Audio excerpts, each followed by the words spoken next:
Chystáte sa autom k moru? Bezpečná dovolenka sa začína u nás. Kompletnou kontrolou vozidla len za 20 €. Kvalitná 5V30. Tá cena a ten výber. Pre moju lásku len to najlepšie. Tu mám vždy garanciu originálnych produktov. Dopraj aj ty svojej mašine len to najlepšie. Filtre a oleje.sk.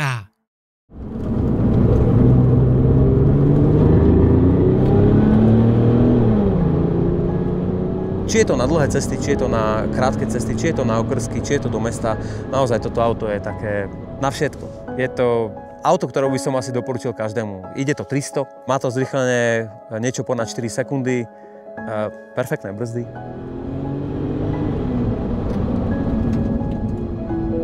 Volám sa Ľubo, rád by som vám predstavil svoje vysnívané auto 911 996 Turbo. Prečo som sa rozhodol pre toto auto, alebo ako som k nemu prišiel, bolo viac menej tak, že siaha to do toho detstva, keď som vlastne vyrastal. Môj otec si kúpil, keď som sa narodil v 78 roku, to Porsche Východu, 110 R-ku. A v tom som vlastne strávil celé detstvo so svojimi bratmi na tom zadnom sedadle. Podarilo sa mi ako 9-ročnému prvému z rodiny, najmladšiemu synovi, dokonca šoferovať to auto. Vtedy si pamätám svojich bratov, keď ma videli z balkóna nášho domu, keď som prichádzal na tej R-ke domov za volantom, tak nie že závisť, ale proste ten údiv tých svojich bratov s tými veľkými očami, že on je za volantom nášho auta. Hej. Takže tamto niekde začalo to, tá R-ka dodnes je môjmu srdcu blízka, mám dokonca jednu doma, pracujem na tom, aby sa dostala aj na cesty, je už tomu veľmi blízko, takže je to taký pokračujúci sen. No a toto autíčko, asi to bude tým kupátkom, hej, že máme to v rodine, že tie kupátka nám akýmsi spôsobom ostávajú v srdci a áno, práve došiel môj brat. Tuto môžete vidieť, že to máme naozaj v krvi, no. Nech sa páči ďalšie. Naše celé detstvo bolo určitým spôsobom vždy spojené nejakým spôsobom s vôňou benzínu. Hej. Že my sme proste vyrastali s motorkami, s motokárami, mali sme krásnu malú nízku motokáru, asi takú nízku ako to bratové Porsche. A s tým sme brazdili cesty, či už normálne komunikácie, alebo niekde v lese, kde to prišlo. No. K tej R-ke sa ešte vrátim, lebo síce som bol prvý za volantom tej našej R-ky, ktorú sme mali niekoľko rokov, teda až do mojej skoro dospelosti, ale Jano ako najstarší syn ju vlastnil a nakoniec ju aj predal. Čo mu dodnes neviem nejakým spôsobom odpustiť, ale už sme si to nejakým spôsobom vyrovnali. On mi totižto kúpil moju terajšiu R-ku. Takže asi tým dňom som mu to odpustil. To bolo asi pred 3 rokmi. Mimochodom mám 45 rokov a toto bol vlastne darček k 45. narodeninám mojim.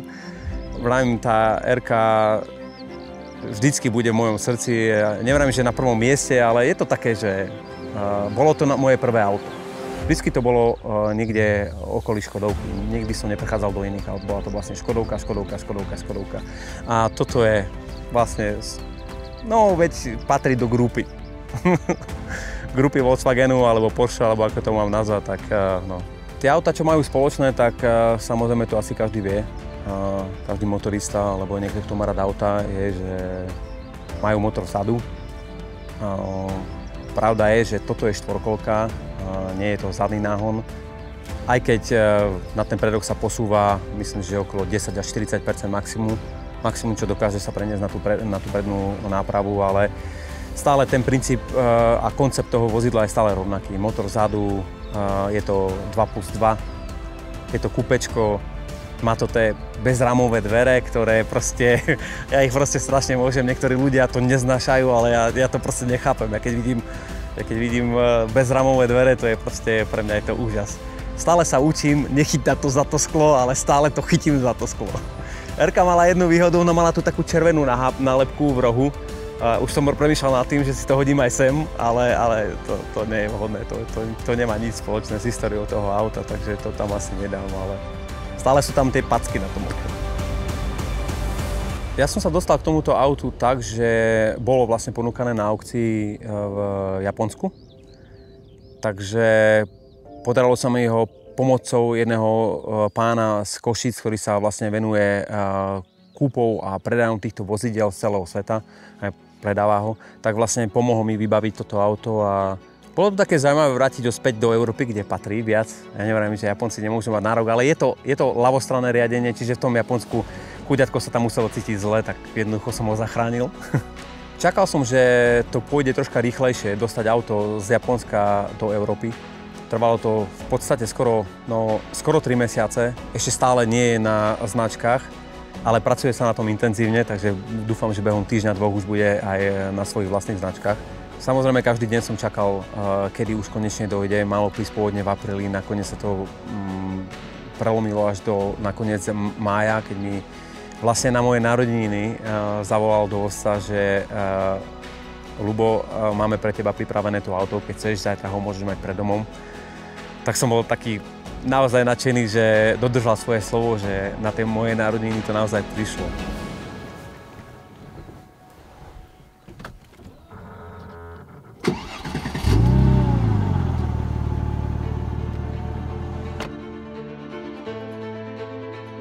No, keď to auto došlo vlastne na prívese spolu s ďalšími autami. Keď som ho tam zbadal, tak ja som postupne kráčal k tomu autu, lebo som bol troška vzdialený, nebol som pri firme, kde vlastne prišlo. Tak keď som k nemu kráčal, tak vyzeral naozaj dosť zle. A to bolo asi práve tými 3 mesiacmi, keď bolo na ceste, bolo na lodi, hej, ten smog, proste naozaj vyzeralo dosť zle. A brat mi síce hovoril hneď na začiatku, že ho mám umyť, lebo že sa na to nedá pozerať, že keď ho umiem, to bude 100% lepšie, ale proste prvý ten pohľad bola taká hlava smútku, že ježišmaria, to auto vyzerá otrasne, hej. A musím uznať, že mal pravdu, že keď sme ho umyli, tak naozaj umytie stačilo na to, aby to auto vyzeralo 100-krát lepšie. Je tam pár vecí, pár detailov, ktoré musím stále riešiť. Interiér toho auta je kombinácia vlastne tej oranžovej koži a dreva. To drevo je dosť taká nešťastná voľba. Ono je to celkom pekné. Na tie roky okolo toho 2000 je to fajn, páči sa mi to. Nie je to zlá kombinácia. Isté, že krajší interiér bol vždycky ten čierny so striebornou, tú klasiku, tu chce každý. Ale proste to auto prišlo také, ako prišlo, tak budeme musieť s ním troška zabojovať, lebo ten drevený dekor je známy tým, napriek tomu, že to bola vlastne najvyššia možná výbava, je to najväčšia investícia, ktorú pôvodný majiteľ do neho dal asi, do tohto turba. Napriek tomu to drevo stále praská, ten dekor opadáva, proste treba ho vymeniť. Takže toto je budúcnosť tohto auta, že troška popracujem na interiéri a urobíme možno ešte nejaké úpravy s podvozkom, možno tam dáme nejaké kávečko. Výkon je postačujúci, má to 420 koní. Je to automat, nie je to manuálna prevodovka. Ja som skôr tak na manuáli, ale musím povedať, že tá prevodovka, to je ešte taká zaujímavá vec, kto o tom nevie, tak je to prevodovka z Mercedesu. To ľudia, ktorí nepoznajú Porsche, nevedia, ale oni vlastne v tej dobe spolupracovali s Mercedesom. Oni mali v ponuke túto prevodovku a bola a je naozaj dobrá, je trvácna, radí naozaj bez problémov a ešte dokonca oproti manuálnu je menej poruchová, lebo u manuálu je známe to, že odchádza ten druhý prevodový stupeň, lebo každý, samozrejme, keď to kvaltuje, tak na tej dvojke dáva tomu, čo to auto znesie. O tomto aute ešte by som sa vrátil zase k tej histórii. My sme sa na tých zadných sedadlách stále vozili v tej R-ke a dokonca sme tam boli 4 kúsky nasekaní a v pohode sme sa tam zmestili ako deti. A to isté je o tomto aute, že nevrám, že je to úplne komfortné jazdenie v štyroch osobách v tomto aute, ale pokiaľ tie osoby sú do tých 1,60 m, 1,65 m, tak na zadné sedačky sa úplne v pohode vmestia. A na tých predných, áno, je to také komfortné sedenie, je to príjemné sedenie. Mne osobne, ja som bol prekvapený, keď som sa sadol do toho auta, do tých sedačiek, že človek si tak sadne, obopnú ho, nie sú to tie s vyšším obopnutím, lebo táto verzia má aj to sedadlo, ktoré má vyššie obopnutie, má toto nižšie, ale napriek tomu je to veľmi pohodlné aj na dlhšie cesty a aj keď človek reže tie zatačky. No a Pravím, páči sa mi na tom aute, že do toho kľudne dáte aj tú rodinu. Aj keď sa rozpráva, že sa dozadu absolútne nikto nezmestí, ja by som netvrdil toto. Samozrejme ísť do baru a napchať tam chlapcov, ktorí majú 1,80 m plus, tak je to tak na zlomenie väzov, ale ináč pri osobách nižšieho vzrastu je to úplne v pohode. Nie je to Panamera, ale splní to účel.